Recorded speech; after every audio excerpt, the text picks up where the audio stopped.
सबसे पहले बात जिला कठुआ के हवाले से करेंगे, जहां पर आज सिक्योरिटी फोर्सेस और दहशतगर्दों के दरमियान ऑपरेशन का दूसरा दिन है। और इस हवाले से आपको बता दें, जहां पर ये कठुआ की तस्वीरें आपको देखने को मिल रही हैं, ये कठुआ इनकाउंटर के हवाले से आपको बता रहे हैं, जहां पर जिला कठुआ के बिलावर तहसील के कोहोग इलाके में वाक़े कामद नाला के जंगलात में फोर्सेस और दहशतगर्दों के दरमियान ऑपरेशन का आज दूसरा दिन है। गुज़श्ता दोपहर सिक्योरिटी फोर्सेस और दहशतगर्दों के दरमियान आमना सामना हुआ था, जिसके बाद इलाके में बड़े पैमाने पर तलाशी और मुहासरे की कार्रवाई जारी है।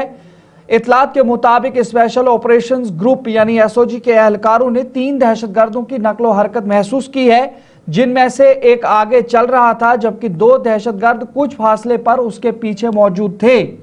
एसओजी एहलकारों ने मुश्तबह शख्स को ललकारा, जिसके बाद फायरिंग का तबादला शुरू हो गया। गैर मुसद्दिका इतलात में दावा किया गया है कि एक दहशतगर्द गोली लगने से जख्मी हो सकता है, ताहम सिक्योरिटी फोर्सेस या पुलिस की जानिब से इसकी कोई बाज़ाब्ता तस्दीक नहीं की गई है। और जराए का कहना है कि दहशतगर्द पहाड़ी इलाकों से नीचे उतरते थे, मुमकिना तौर पर खुराक इकट्ठी करने या किसी वारदात को अंजाम देने की नीयत से। और बताया जा रहा है कि दहशतगर्दों ने एक मकाम पर चाय भी पी है। इसी दौरान उनकी मौजूदगी की इत्तला एसओजी को मिली, जिसके बाद ऑपरेशन शुरू किया गया।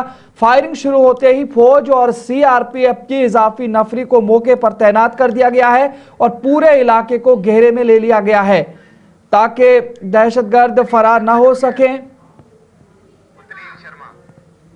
पुलिस जराये के मुताबिक दहशतगर्दों को पहली बार सुबह 7:30 बजे, फिर दोपहर 12:30 बजे देखा गया, जबकि शाम 4 बजे एसओजी ने उनसे बराह रास्त राब्ता कायम किया। फायरिंग का सिलसिला 1 घंटे से जायद जारी रहा, जिसके बाद खामोशी छा गई। आगे मजीद तफसीलात आज के हवाले से मिलेंगे, आज दिन भर क्या कुछ रहा, इस पर मजीद जानकारी लेंगे। कठुआ से हमारे साथ इस वक्त गुलिस्तान नुमाइंदा उत्तरन शर्मा जुड़े। उत्तरन, बताइएगा क्या कुछ इस वक्त पेशरफ मजीद देखने को मिली है, जबकि रात देर गए अंधेरा था, उसके बावजूद बताया जा रहा था कि जो ऑपरेशन है वो फिर भी जारी रखा गया था और सुबह होते होते अभी आज दूसरा दिन है, तो क्या कुछ आपको इत्तलात है इस हवाले से?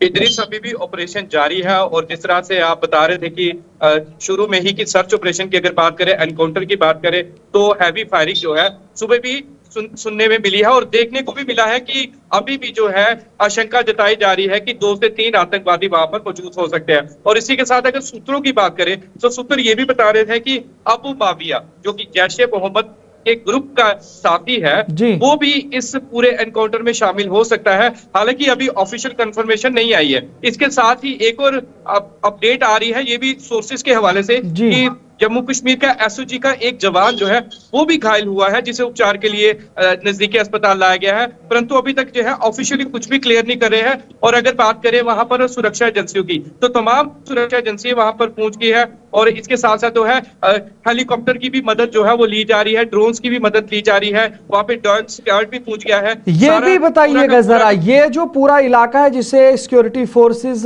ने कॉर्डन आप किया है, मुहासरे में लिया है, किस किस्म का इलाका है? क्या ये पहाड़ी सिलसिला है, जंगलात का सिलसिला है, या किस किस्म का पूरा इलाका है? इदरीस, ये पूरा इलाका जो है बिल्कुल जंगल का एरिया है। यहाँ पर पहाड़ियां भी है, परंतु घने जंगल है और जिसका सहारा जो है आतंकवादी पहले भी लेते आए हैं, क्योंकि ये ट्रेडिशनल रूट भी माना जाता है। साथ में ही दन्नू परोल है और उसके साथ ही अगर हम बात करें मांडली की, तो ये एक हॉटस्पॉट एरियाज भी माने जाते हैं इन आतंकवादियों के निकलने के। और सबसे बड़ा सवाल यही आ रहा है कि क्योंकि अगर हम करें इन आतंकवादियों की, तो इन आतंकवादियों को किसी भी रास्ते का पता नहीं होता है, घने जंगल है, पहाड़ियां हैं, तो फिर OGWC इनकी मदद करते हैं और इन्हें चप्पे चप्पे की जानकारी देते हैं कि आपने कौन सी पहाड़ी पर चढ़ना है और कैसे अपना आगे रास्ता जो है वो तय करना है। ऐसा भी माना जाता है कि या तो ये कुछ सामान खरीदने के लिए बाजार का रुख करते हुए दिखाई दे रहे थे, या कुछ ऐसी घटना के हवाले से ये लोग शायद रुख कर लिए होंगे, तो क्या कुछ इस हवाले से आप कहेंगे?